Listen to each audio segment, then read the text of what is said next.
भगवान महावीर की अविरत साधना चल रही थी।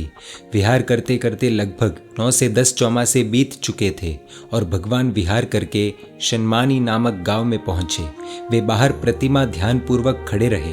प्रतिमा यानी विशिष्ट साधना, जिसमें व्यक्ति के विशिष्ट अभिग्रह होते हैं। एक गोपालक अपने बैल प्रभु के पास रख कर गाँव में गया। अपना कार्य पूर्ण करके जब वह गांव से वहां पर वापस आया, तब अपने बैलों को गायब देखकर प्रभु को पूछने लगा, हे देवार्य, मेरे बैल कहाँ गए? प्रभु ध्यान में ही खड़े रहे। प्रभु को मौन की बाधा थी। तब क्रोधावेश से गोपालक ने एक वृक्ष की शाखा से 2 लकड़ियां तोड़ी।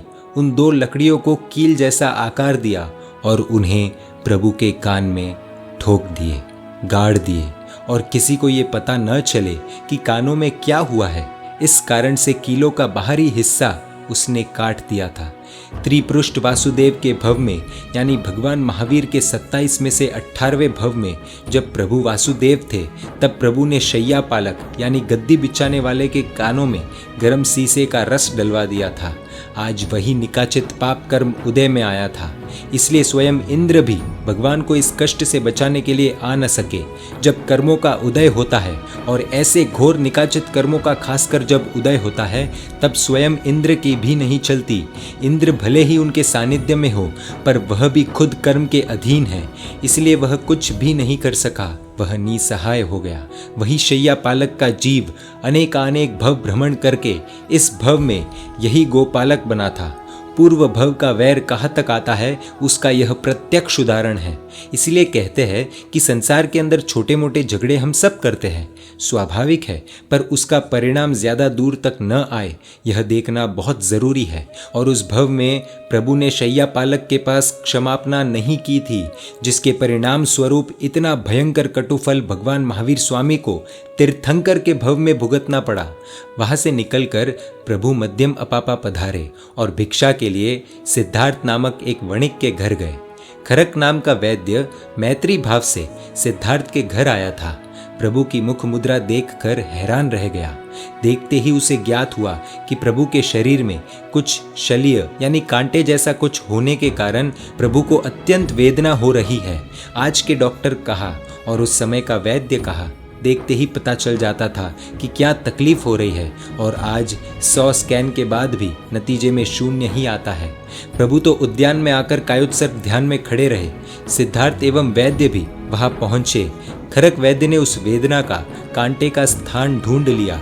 सिद्धार्थ की सहायता से उसने तेल वगैरह के पूर्व प्रयोग किए और आखिरकार पकड़ से प्रभु के कान में गाड़ी दोनों कील खींच ली। जिस समय कीलें खींची जा रही थी, उस समय प्रभु को इतनी वेदना हुई कि उनके मुख से एक आर्त्र यानी बहुत जोर से चीख निकल गई, और उस चीख के कारण वह उद्यान महाभैरव वन के नाम से प्रसिद्ध हुआ। इसीलिए लोगों ने वहां देवकुलिका बनाई।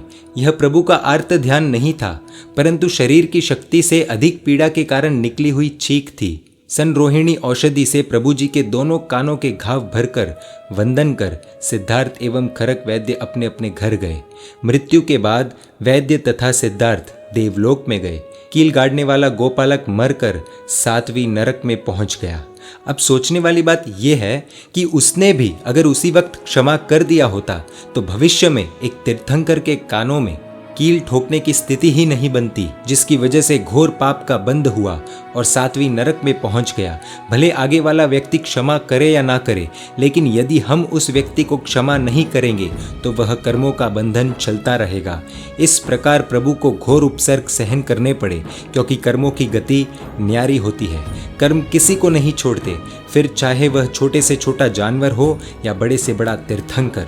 हम जिन तीर्थंकर भगवान को पूजते हैं, वो भी कर्मों के अधीन थे, तो फिर बड़ा कौन, तीर्थंकर या कर्म? इस सवाल के साथ आज की प्रस्तुति समाप्त करते हैं। अगले भाग में हम देखेंगे प्रभु महावीर का एक और लोकप्रिय प्रसंग। देखने के लिए आपको Jain media YouTube channel subscribe कर नोटिफिकेशंस के लिए बेल आइकन प्रेस करना होगा। जय जिन शासन, जय महावीर।